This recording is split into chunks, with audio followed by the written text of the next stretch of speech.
వార్షికోత్సవం సందర్భంగా Meenakshi test tube baby centre Guntur నందు ఐవీఎఫ్ ట్రీట్మెంట్ పై 40 to 50% రాయితీ.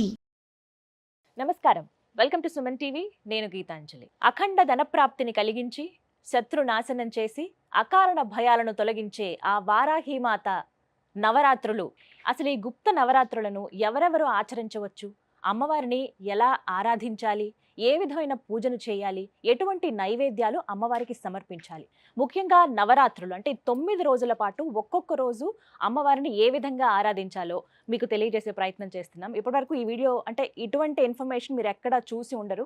వారాహి అమ్మవారిని ఎలా పూజించాలి ఇవి మాత్రమే మీకు తెలిసి ఉంటుంది. కానీ ప్రత్యేకంగా మీకు చాలా విలువైన సమాచారాన్ని అందించాలనే ఉద్దేశంతో ఈ కార్యక్రమాన్ని ఏర్పాటు చేశాం. అమ్మవారి గురించి, అలాగే ఏ విధంగా మనం అమ్మవారిని ఆరాధించాలో ఈ విశేషాలు తెలియచేయడానికి ప్రస్తుతం మనతో పాటు ఉన్నారు ప్రముఖ జ్యోతిష్యులు నందిబట్ల శ్రీహరి శర్మ గురువు గారు. వారితో మాట్లాడి మరిన్ని విషయాలు తెలుసుకుందాం. గురుగారు నమస్కారం అండి. వాగర్థావివ సంపృక్తౌ వాగర్థ ప్రతిపత్తయే జగతః పితరౌ వందే పార్వతీ పరమేశ్వరౌ.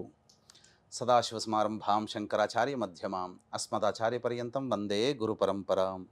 ఆదిత్యాయ చ సోమాయ మంగళాయ బుధాయ చ గురుశుక్ర శనిభ్యశ్చ రాహవే కేతవే నమః.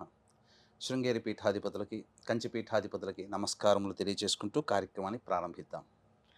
గురుగారు, వారాహి నవరాత్రులు ఇక్కడ అంటే ఎక్కడ విన్నా ఇప్పుడు ఇవే అమ్మవారి గురించే వినిపిస్తోంది. అయితే అమ్మవారి ఉగ్రదేవత, ఆవిడ్ని పూజించే విధానం చాలా ప్రత్యేకంగా ఉంటుంది. పూజ చేయాలంటే ఇన్ని నియమాలు పాటించాలని రకరకాలుగా అందరూ చెబుతూ ఉన్నారు. అయితే మీరేమైనా చెప్తారు? ప్రధానంగా అమ్మవారిని అసలు ఎలా పూజించాలి? అమ్మవారు ఉగ్రదేవత కాబట్టి శాంతించే రకంగా పూజ చేయాలా? ఇంట్లోనే పూజ చేసుకోవచ్చా? కేవలం ఆలయాల్లో చేయాలా? ఇంట్లో చేస్తే ఎలా చేయాలి? అసలు ఎవరు పూజను ఆచరించాలి? మహిళల, పురుషుల? ఇలా ఎన్నో సందేహాలు ఉన్నాయి. వాటిని నివృత్తి చేయగలరు? తప్పకుండానమ్మా. వీక్షించేటువంటి సుమన్ టీవీ ప్రేక్షకులుగా గమనించాల్సిన అంశం ఏంటంటే, ఈ కార్యక్రమంలో వారాహి అమ్మవారి యొక్క సమగ్రమైనటువంటి వివరణ మీకు అందివ్వడం జరుగుతుంది. ఇంతవరకు సుమన్ టీవీ ప్రేక్షకులు చాలా అదృష్టవంతులు అని చెప్పవచ్చు. ఎందుకనంటే ఇంతవరకు ఏ ప్లాట్ఫామ్ మీద కూడా సోషల్ మీడియాలో చాలా విషయాలు చెప్పుకోలేదు. కానీ మనం ఈ కార్యక్రమంలో అమ్మవారికి సంబంధించినటువంటివి చాలా విషయాలు మనం తెలుసుకోబోతున్నాం.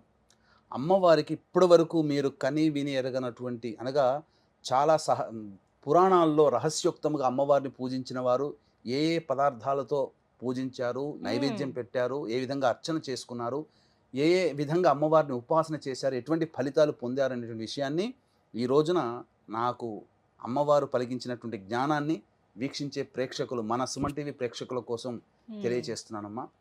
ఇక్కడ ప్రధానంగా వారాహి దేవత అమ్మవారు ఎవరు అనంటే భండాసురుడిని సంహరించడం కోసమై అమ్మవారు సృష్టించినటువంటిది. అంటే లలిత అమ్మవారి స్వరూపమే దుర్గా, రాజశ్యామల, దండనాయిక ఈ వారాహి అమ్మవారు. ఈ వారాహి అమ్మవారికి సంబంధించి అంటే మనకు వరాహ రూపంలో మనకు స్వామి మనకు తెలుసు, వరాహ స్వామి అని. స్త్రీ రూపముగా వారాహి అంటే ఇక్కడ మీరు గమనించాల్సిన అంశం ఏంటంటే లక్ష్మీనారాయణ స్వరూపం, లక్ష్మీ స్వరూపం అమ్మవారు. విష్ణు భగవానుడు వరాహం అయితే లక్ష్మీ స్వరూపము వారాహి. అందుకే అమ్మవారికి లక్ష్మీ సహస్రనామాల్లో వారాహి, ధరణి, ధ్రువ అనే సహస్రనామాల్లో ఒక పేరు.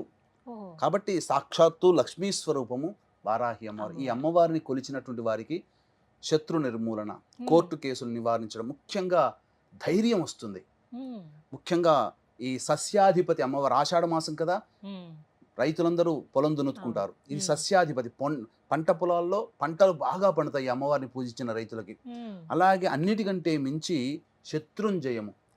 మన కోసం మన మీద ఎవరైతే శత్రువులు ఉంటారో, మన మీద ఏదైనా చెయ్యాలని చెప్పి ఆలోచన చేస్తారు కదా, కుట్రలు, ఆ కుట్రలు చేయలేకపోతారు వాళ్ళు. అంతటి శక్తివంతమైనటువంటిది ఈ వారాహి అమ్మవారు. అన్నిటికంటే మించి ధనప్రాప్తిని విశేషంగా కలగజేస్తుంది వారాహి అమ్మవారు. కాబట్టి ఈ వారాహి అమ్మవారిని ఎవరు చేసుకోవచ్చు అనంటే, ఈ అమ్మవారి నవరాత్రులకు సంబంధించి గుప్త నవరాత్రులు పేరులోనే రహస్యం అని, గుప్తం అంటే రహస్యం. కాబట్టి ఒకప్పుడు కేవలం ఉపాసనా పరులైనటువంటి వ్యక్తులు మాత్రమే చేసుకున్నటువంటి యొక్క వారాహి నవరాత్రులు ఇప్పుడు సామాన్య బాహుళ్యంలోకి వెళ్ళింది. కాబట్టి ఎవరైనా చేసుకోవచ్చు, దేవతని ఉపాసించడానికి ఎవరైనా చేయవచ్చు. కాకపోతే చేసే విధానంలో ఉన్నప్పుడు మాత్రము దానికి తగ్గ వాళ్ళు మాత్రమే చేయాలి. ఇప్పుడు అటం బాంబు ఉందమ్మా, దాన్ని నిర్వీర్యం చేయాలి. అందరూ చేయగలుగుతారా? అవును. తెలుసు. ఎవరు వాళ్ళు చేయలేరు. కాకపోతే ఇక్కడ ఏంటనంటే ఉమ్, వీక్షించేటువంటి సుమన్ టీవీ ప్రేక్షకులు కూడా అమ్మవారిని సామాన్యమైనటువంటి వ్యక్తులు కూడా సామాన్య విధానంతో అర్చించి గొప్పదైనటువంటి ఫలితాన్ని పొందవచ్చు. ఇక్కడ భక్తి ప్రధానము. అంటే అందరూ పూజించవచ్చు అంటున్నారు. అందరూ పూజించుకోవచ్చు. కాకపోతే దీనికి ఉన్నటువంటి నియమం ఏంటంటే ఉమ్, అమ్మవారిని సూర్యోదయం కంటే ముందే పూజ చేయాలి, లేదా సూర్యాస్తమయం తర్వాతనైనా చేయాలి. ఓ, చేసేటప్పుడు ఖచ్చితంగా ఉదయం ఎలాగో దంతధావనం పళ్ళు తోముకుంటాం, సాయంత్రం పూట చేసే వాళ్ళు కూడా దంతధావనం చేసుకునే శుచిగా అమ్మవారిని ఆరాధించాలని శాస్త్రం చెప్పబడుతుంది. ఇక్కడ అది ప్రధానం. అయితే ఇక్కడ ఉద్యాపన 14వ తారీఖు చేసుకోవచ్చా, 15వ తారీఖు చేసుకోవచ్చా అనేటువంటి ఆలోచన కూడా ఉంది. 14వ తారీఖు రోజున సూర్యోదయానికి అష్టమి ఉంది, సూర్యాస్తమయం తర్వాత నవమి వస్తుంది. సాయంత్రం పూట పూజ చేసుకునే వాళ్ళు 14వ తారీఖుకి ఉద్యాపన చేసుకోవచ్చు. ఉదయం పూట పూజ చేసుకునే వాళ్ళు 15వ తారీఖు రోజున పూజ చేసుకోవాలి. ఇక్కడ స్త్రీ పురుషులు ఎవరైనా చేయవచ్చునమ్మా. అయితే ఇక్కడ ఈ రోజున మనం చెప్పుకోబోయేటువంటి వారాహి సంబంధించినటువంటి దాంట్లో వీక్షించేటువంటి సుమన్ టీవీ ప్రేక్షకులు కూడా ఏమాత్రం కూడా ఈ కార్యక్రమాన్ని స్కిప్ చేసుకోకండి, మిస్ అవ్వకండి. ఎందుకనంటే 9 నవరాత్రులలో 9 రోజుల పాటు సుమన్ టీవీ వాళ్ళు మీకు చక్కటి వివరణని ఇవ్వడానికి ప్రయత్నం చేస్తున్నాం. కాబట్టి ప్రతిరోజు అమ్మవారికి ఒక్కొక్క వారాహి రూపం ఉంటుంది. అంటే ఉదాహరణకు చెప్పాలి అని అంటే ఉన్మత్త వారాహి, ధూమ్ర వారాహి, బృహత్ వారాహి, శ్వేత వారాహి, వార్తాళి వారాహి, దండని వారాహి, కిరాత వారాహి, ఇలా 9 రకాలైనటువంటి వారాహి దేవతలు ఉన్నారు. కాబట్టి ప్రతిరోజు ఒక్కొక్క రోజు ఒక్కొక్క అమ్మవారిని ఎలా కొలుచుకోవాలి. మొదటి రోజున అమ్మవారు ఏ రూపంలో ఉంటుంది, ఆ రూపాన్ని ధ్యానం చేసుకుంటూ ఆ అమ్మవారిని స్తుతించుకుంటూ పూజ చేయండి. పూజా విధానం కూడా మనం తెలియజేద్దాం. అలాగే రెండో రోజు అమ్మవారిని ఇలా ధ్యానం చేసుకొని పూజ చేయండి. రెండో రోజు ఎటువంటి ఫలితాలు కలుగుతాయి, మూడో రోజు పూజ చేస్తే ఎటువంటి ఫలితాలు, ఇలా 9 రోజులు పూజ చేస్తే మానవుడి యొక్క సకలాభీష్టాలు తొలగిపోవడానికి ఈ అమ్మవారి యొక్క నవరాత్రులు చాలా మేలు చేస్తుందని చెప్పవచ్చు. ఇక మనం వివరాల్లోకి వెళ్ళినట్లయితే ప్రధానంగా ఈ అమ్మవారిని గర్భవతులు చేసుకోవచ్చు అనే ఆలోచన కూడా ఉంటుంది. అయితే కొన్ని ఆచార ప్రకారం అమ్మ 5వ నెల పడిన తర్వాత పురిటి సూతకంతో సమానం, కొన్ని ఆచారాల ప్రకారం 7వ నెల పడిన తర్వాత పురిటి సూతకం సమానం. కాబట్టి దీన్ని మీ యొక్క ప్రాంతీయ ఆచారాన్ని దృష్టిలో పెట్టుకొని మీరు ఈ గర్భవతులైన వాళ్ళు కూడా ఈ విధంగా ఆచరణ చేసుకోవచ్చు మైల రానంత వరకు. ఇక పురుషులకు కూడా ప్రత్యేకంగా ఉన్నటువంటి అమ్మవారు కూడా ఉంది వారాహిలో. ఆ రోజున పురుషులు చేస్తే విశేషమైన ఫలితం వస్తుంది. కాబట్టి అవన్నీ వివరాలు మొదటి రోజు రెండో రోజు ఇలా మీకు ఒక సిరీస్ 9 రోజుల సిరీస్గా మీ యొక్క కార్యక్రమం అనేటువంటిది ఉంటుంది. కాబట్టి వీక్షించేటువంటి ప్రేక్షకులు గమనించగలరు. మొత్తం ఎన్ని అలంకారాల్లో కనబడతారు? అన్ని అలంకారాలు అమ్మవారి మొత్తము 10 రోజుల పాటు చేసుకోవాలి. 9 రోజుల పాటు 9 రకాలైనటువంటి నైవేద్యాలు పెట్టుకోవాలి, 9 రకాలైనటువంటి అర్చనలు ఉంటాయి. అలాగే అంటే మానవులందరూ చేసుకునేదే. అన్నిటికంటే ప్రధానమైనటువంటిది భక్తి ఇక్కడ. అయితే చాలా మంది విగ్రహం పెట్టుకోవచ్చా లేకపోతే ఫోటో పెట్టుకోవచ్చా అంటారు. ఫోటోనే పెట్టుకోండి అమ్మ. విగ్రహం పెట్టుకుంటే ఆ విగ్రహానికి తగ్గట్టుగా చేసుకోవాలి. ఇంకో కొంతమంది అఖండ దీపం పెట్టుకోవచ్చా, మామూలు దీపం పెట్టుకోవచ్చు అంటే 9 రోజులు కాపాడగలిగేటువంటి శక్తి ఉంటే 9 రోజులు అఖండ దీపం పెట్టుకోండి, లేదా సామాన్యంగా దీపారాధన చేసుకోవచ్చు. దీపారాధన కూడా ఏ విధమైనటువంటి దీపారాధన చేసుకోవాలో మనం తెలుసుకుందాం. ఇంకా చెప్పాలి అని అంటే ఇక్కడ ప్రధానంగా అమ్మవారికి ధూపం అంటే చాలా ఇష్టం. కాబట్టి ఏ పదార్థాలతో ధూపం చేస్తే అమ్మవారు సంతోషపడుతుందో కూడా మనం ఈ కార్యక్రమంలో చేసుకుందాం. కాబట్టి ఈ యొక్క వారాహి అమ్మవారి యొక్క అనుగ్రహం అందరికీ అందించాలనేటువంటి ఒక సదుద్దేశంతో ఈ వారాహి అమ్మవారిని అందరూ పూజ చేసుకుంటారమ్మా. ఈ యొక్క వారాహి అమ్మవారికి సంబంధించి పూజ చేసేటప్పుడు మనం చెప్పుకున్నాం కదా, 12 నామాలని శక్తి ఉంటే 108 సార్లు 12 × 108 సార్లు ప్రతిరోజు పారాయణం చేయడం, లేదా 54 సార్లు, లేదా కనీసం 27 సార్లైనా 12 నామావళిని పారాయణం చేయాలి. దీనితో పాటుగా అమ్మవారి యొక్క సంపూర్ణమైనటువంటి అనుగ్రహం కలగాలి అని అంటే ఖచ్చితంగా ప్రతిరోజు లలితా సహస్రనామ పారాయణం అనేటువంటిది చేయండి. గురుగారు హోమం నిర్వహిస్తున్నామని చెప్పారు జూలై 15వ తారీఖున, ఆ వివరాలు తెలియచేయండి. జూలై 15వ తారీఖు రోజున ఈ వారాహి సంబంధించి భగవంతుడు అనుగ్రహిస్తే 9 రకాలైనటువంటి వారాహి అమ్మవారి యొక్క హోమాది కార్యక్రమాలు చేయించడం జరుగుతుంది.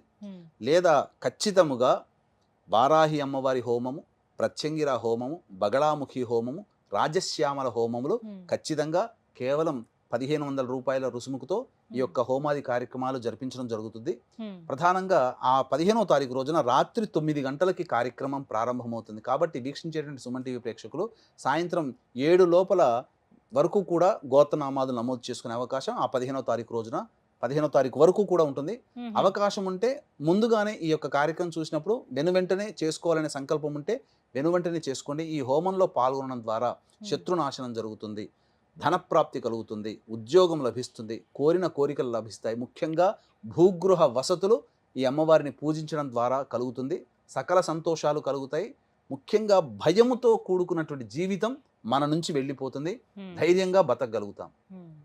విలువైన సమాచారం ఇది. ఎవరైతే హోమంలో పాల్గొనాలనుకుంటున్నారో వారికి గురువుగారి నెంబర్ స్క్రీన్ మీద డిస్ప్లే చేస్తామండి. కాల్ చేసి మీరు వివరాలు కనుక్కోండి. ఏ హోమం అయితే మీరు చేయించుకోవాలనుకుంటున్నారో కేవలం 1500 రూపాయలకి హోమాన్ని నిర్వహిస్తున్నారు. మీ పేరు అలాగే గోత్రాలు కూడా మీరు నమోదు చేయించుకోండి. గురువుగారు, అసలు వారాహి అమ్మవారికి పూజ ఏ విధంగా చేయాలండి ఈ 9 రోజుల పాటు నవరాత్రుల్లో? వారాహి అమ్మవారికి పూజ ప్రధానంగా లలితా అమ్మవారి చిత్రపటము కానీ లేదా చిన్నపాటి స్ఫటికంతో కానీ వెండితో కానీ ఇత్తడితో కానీ బంగారంతో కానీ ఉన్నటువంటి శ్రీచక్రాన్ని ముందు ప్రతిష్ఠించుకోవాలి. తర్వాత ఆ లలిత అమ్మవారి ముందర కలశం పెట్టుకునే ఆచారం ఉంటే కలశం పెట్టుకోండి. లేకపోతే కనీసము ఒక పక్కన అమ్మవారికి ఒక పక్కన రాజశ్యామల, ఒక పక్కన వారాహి అమ్మవారి చిత్రపటం పెట్టుకోండి. ఈ 3 దేవతలు ఉండాలి ఖచ్చితంగా. అమ్మవారికి ఈ 3 దేవతలకి కూడా పసుపు కొమ్ముల మాల వేయండి. చెప్తాను ఎందుకు ఆ పసుపు కొమ్ముల మాల అనేటువంటిది. ఇక సూర్యోదయం కంటే ముందే ఈ అమ్మవారి పూజ చేసుకోవాలి, లేదా సూర్యాస్తమయం తర్వాతనైనా పూజ చేసుకోవాలి. ముందుగా ఈ అమ్మవారికి దీపారాధన ఎలా చేయాలి? దీపారాధన అమ్మవారికి కందగడ్డలో దీపారాధన చేస్తే చాలా సంతోషిస్తుందటమ్మ.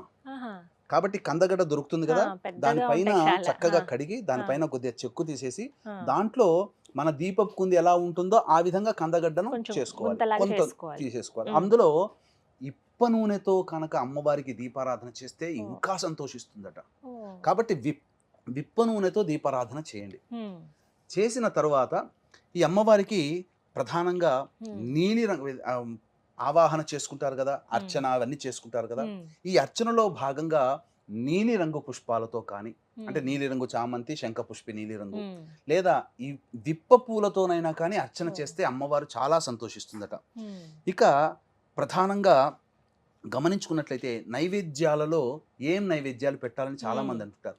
ఈ అమ్మవారికి బెల్లం పానకం అంటే మహా ఇష్టం. కాబట్టి బెల్లం పానకం, నువ్వులతో చేసిన లడ్డూలు, అందున ఇలాచి ఆవు నేతితో చేసిన నువ్వుల లడ్డూలు పెట్టాలి. ఎర్రటి పండ్లు అంటే దానిమ్మ పండ్లు పెట్టాలి. ముఖ్యంగా ఒక చిన్న పాత్రలో తేనె నైవేద్యంగా పెట్టాలి. ఇవన్నీ 9 రోజుల పాటు చేసుకోవాలి. ఇవన్నీ 9 రోజుల పాటు మీరు వస్తు భాండాగారాలని తెలుసుకోవాలి. ఇక ఈ అమ్మవారికి రథం పేరు కిరిచక్రం.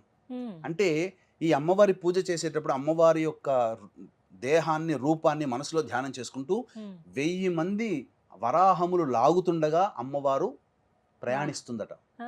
అందుకని ఈ అమ్మవారికి కిరిచక్రం అనేటువంటి పేరు. ఇక ఈ అమ్మవారికి విశ్వేశ్వరుడే ప్రతిష్ఠించడం, కాశీ విశ్వేశ్వరుడే వింధ్యాచలంలో ప్రతిష్ఠించాడు. కాబట్టి అంతటి అమ్మవారు ఈ వారాహి నవరాత్రులతో పాటు బాగా ఉపాసన చేసుకుంటే రేవతి నక్షత్రం వచ్చినప్పుడు ఈ అమ్మవారిని పూజ చేస్తే విశేషమైనటువంటి ఫలితం కలుగుతుంది. ఇది ఈ యొక్క విధానంగా చేసుకోవచ్చు. అయితే ఈ వారాహి అమ్మవారికి ధూపము అనంటే చాలా ఇష్టం. ఏ ఈశ్వరుడికి అభిషేకం అంటే ఇష్టం, వెంకటేశ్వరుడికి పుష్పార్చన అంటే ఇష్టం. అమ్మవార్లకి ఏ అమ్మవారికైనా ధూపం అంటే చాలా ఇష్టం. ప్రత్యేకించి ఒక్కొక్క అమ్మవారికి ఒక్కొక్క రకమైన ధూపం చేయాలి. ఈ వారాహి అమ్మవారికి ధూపం ఏంటనంటే మన ఇంట్లో దొరికే వస్తువులే మనం తెచ్చుకోవచ్చమ్మా. ఏంటి ఆ వస్తువులు? ఆ వస్తువులన్నిటినీ పొడి చేసి ఆ గుగ్గిలంలో మన బొగ్గులు ఉంటాయి కదా, మనం మండుతున్నటువంటి బొగ్గుల మీద వేసి అమ్మవారికి ధూపం ఇస్తే అసలు అమ్మవారు సంతోషం ఇంత అంతా పట్టరానిదట. ఏమా ద్రవ్యాలు తెచ్చుకోవాలి అని అంటే గుగ్గిలం, సాంబ్రాణి అంటుంటాం. అది తెల్లదైనా నలుపుదైనా పర్వాలేదు. ఇక యాలకుల పొడి, ఇలాచీ పొడి అని అంటారు. ఇక పసుపు పొడి, శుద్ధమైనటువంటి పసుపు పొడి 3, తెల్ల గురువింద గింజల పొడి దొరుకుతాయి, పచారీ షాపులో దొరుకుతాయి.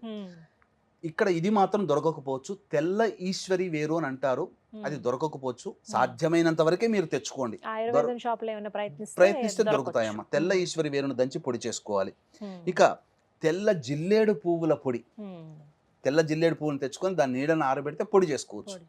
ఇక మిరియాల పొడి, కారం పొడి, శొంఠి పొడి, ఇవన్నీ వేసి అమ్మవారికి ధూపం ఇవ్వాలి. రోజుకొక్కటిగా లేదు అన్ని కలిపి ప్రతిరోజు ధూపంలో. ఇప్పుడు మనం చెప్పినటువంటి వివరాలు ఏదైతే పూజా విధానం ఉందో అందరికీ తెలుసు, అన్ని ప్రసార మాధ్యమాల ద్వారా పూజా విధానం ఎలా చేసుకోవాలో తెలుస్తుంది. మనం ప్రత్యేకించి ఈ యొక్క సంబంధించినటువంటిది ఈ యొక్క ధూపం వేయాలి. అయితే అమ్మవారికి ద్వాదశ నామావళి అని ఉంది. ఆ ద్వాదశ నామావళి చాలా ప్రీతికరం అమ్మవారికి. శక్తి ఉందనుకోండి, ఆ ద్వాదశ నామావళిని రోజుకి 108 సార్లు పారాయణం చేయండి, లేదు 54 సార్లు అయినా పారాయణం చేయండి. ఇక కందగడ్డ దీపారాధన చేశాం కదా, మీకు శక్తి ఉంటే ప్రతిరోజు కందగడ్డతో ఆ దీపారాధనగా కుందిగా తయారు చేసుకొని ప్రతిరోజు ఒక కందగడ్డలో వేయొచ్చు, లేదా ఒకే కందగడ్డది 9 రోజుల పాటు ఉండి తర్వాత మనం ఈ అమ్మవారికి 9వ రోజు 10వ రోజు ఆచారం ఉంటుంది కదా, అప్పుడు ఆ నైవేద్యంగా ఆ యొక్క కందగడ్డని ఇంట్లో వండుకొని భోజనం చేయవచ్చు. నైవేద్యములో చిలకడ దుంప, బెల్లం పానకం, పనసపండు, దానిమ్మ గింజలు, అది నువ్వుల లడ్డూలు, నల్లదైనా తెల్లదైనా నువ్వుల లడ్డూలు, ఇలాచి, ఆవు నెయ్యితో చేయాలి, బెల్లము, ఇవి పెట్టినట్టయితే అమ్మవారు చిలకడ దుంప, ఇవి అమ్మవారికి చాలా ప్రీతికరం. ఇక హోమం చేసుకునే అలవాటైతే హోమంలో తోక మిరియాలు, తెల్ల ఆవాలు, పనసపండు ఇవన్నీ వేయాలి.